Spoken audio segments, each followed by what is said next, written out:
খুব গরিব একজন মানুষ নদীতে একা একা মাছ ধরে আর ওই মাছ নিয়ে বাজারে যায়। অল্প যে কয় টাকা মাছ বিক্রি করে পায় সেটা দিয়ে সংসার চালায়। এভাবেই চলে তার জীবন। একদিন হঠাৎ করে বড় একটি মাছ পায় সে। খুব খুশিতে বাজারের দিকে যাচ্ছে আর ভাবছে যে আজকে বাচ্চাদের জন্য ভালো কিছু কিনবো, কিছু প্রয়োজন আছে সেগুলো মিটাবো, অনেকগুলো টাকা হবে এই মাছটা বিক্রি করলে। পথিমধ্যে এলাকার এক বখাটে লোক তাকে ধরে, বলে যাই মাছ নিয়ে কোথায় যাস, এত বড় মাছ আমার বাড়িতে দিয়ে আয়, যা, জানিস না এটা আমার এলাকা, তুই একা একা মাছ ধরে নিজে নিজে খাস, যা বাড়িতে দিয়ে আয়। তো বলে, স্যার আপনি জানেন যে আমার তেমন কিছু নাই, এই মাছ ধরি খাই, গরিব মানুষ আমি, এমন করেন না, কতদিন পরে একটা বড় মাছ পেয়েছে।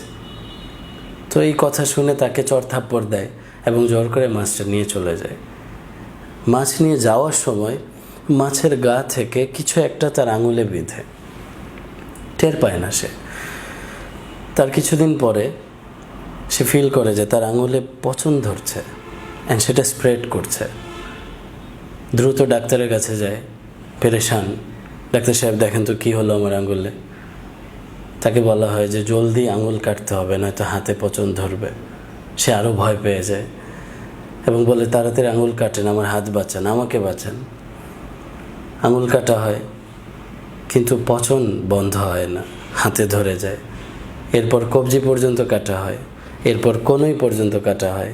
এই পচন আরও উপরের দিকে স্প্রেড করে, এখান থেকে কাটা হয়। তখন ডাক্তার সাহেব তাকে জিজ্ঞেস করে, আচ্ছা এমন কি কিছু করেছেন, এমন কি কোনো ঘটনা ঘটিয়েছেন যেটার কারণে শাস্তি পাচ্ছেন? মনে করে দেখুন, এমন তো কিছু দেখিনি, এই রকম বিপদ কারো দেখিনি। দেখুন তো লাইফে কি করেছেন যেটার জন্য ক্ষমা চাওয়া দরকার, যেটার জন্যে আপনার কারো কাছে যাওয়া দরকার। কারো কি ক্ষতি করেছেন? একটুখানি ভাবতেই মনে পড়ে যায় সেই ঘটনা এবং সাথে সাথেই ছুটে যায় ওই জেলের বাড়িতে এবং ওই গরিব লোকটিকে সামনে নিয়ে এসে বলে যে, ভাই তুমি এমন কি জানো, এমন কি করেছো যে আমার আজকে পুরো শরীর পচে যাচ্ছে? তুমি এমন কি মন্ত্র জানো, আমাকে বলো, আমাকে বাঁচাও। ওই লোক মৃদু হেসে বলে যে, স্যার আমি আসলে কিছুই পারি না, আমি গরিব, আমি দুর্বল। আপনি যেদিন আমাকে কষ্ট দিয়ে মাছটি নিয়ে গিয়েছিলেন সেদিন সত্যিই অনেক আশায় ছিলাম যে বাচ্চাদের জন্য কিছু কিনবো, কিছু প্রয়োজন ছিল মেটাবো। আপনি যখন মাছটি নিয়ে গেলেন, আমাকে মারলেন, চড় থাপ্পড় দিলেন, তখন শুধু আসমানের দিকে তাকিয়ে বলেছিলাম, আল্লাহ আমি দুর্বল। এই লোকটা তার শক্তি দেখিয়ে গেল, আল্লাহ তুমি তোমার শক্তি দেখিয়ে দিও।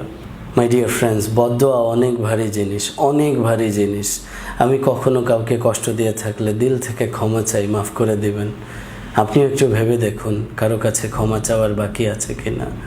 আল্লাহ আমাদের সবাইকে গরিবের, দুর্বলের বদদোয়া থেকে হেফাজত করেন। কোনো মুমিন বান্দা, কোনো মানুষের বদদোয়া থেকে আমাদেরকে হেফাজত করেন। কোনো পশু পাখির কষ্ট, তাদের অন্তরের কষ্ট থেকে আমাদেরকে হেফাজত করেন। অবশ্যই ভিডিওটি শেয়ার করবেন, হয়তোবা কেউ কারো কাছে ক্ষমা চাইবে, হয়তোবা কেউ বদদোয়া থেকে বেঁচে যাবে। আবারও ক্ষমা চাচ্ছি যদি কখনো কষ্ট দিয়ে থাকি। ভালো থাকবেন, সুস্থ থাকবেন। Stay tuned with Sabit international. আসসালামু আলাইকুম।